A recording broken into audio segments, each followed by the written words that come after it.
One of the biggest trends which you're going to see in the next 12 months with AI is just risk. And you're going to see it with risk, with failures. You're going to see that AI is broken into certain programs and systems and stolen data. You're going to see that AI has been able to do things that you didn't think it should do.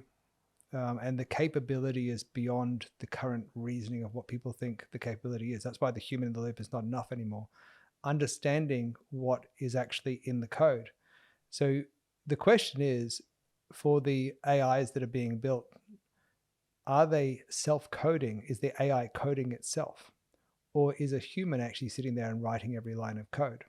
And I would suggest to you that the AI continues to get data and therefore it is effectively coding itself to its future rather than with real people there helping it.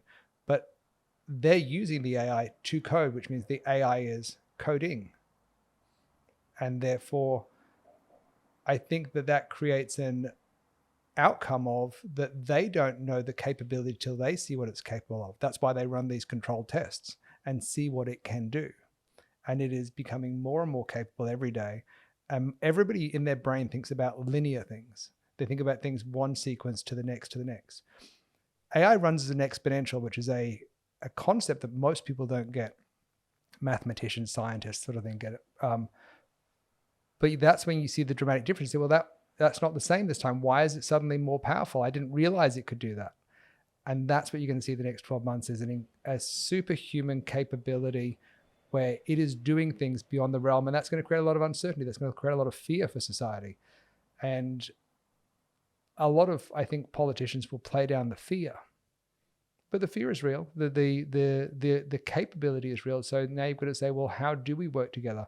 Is it something where it's so capable and potential risk that internationally that governments come together and have this treaty like they do with nuclear weapons where they say we're not allowed to do X, Y, Z.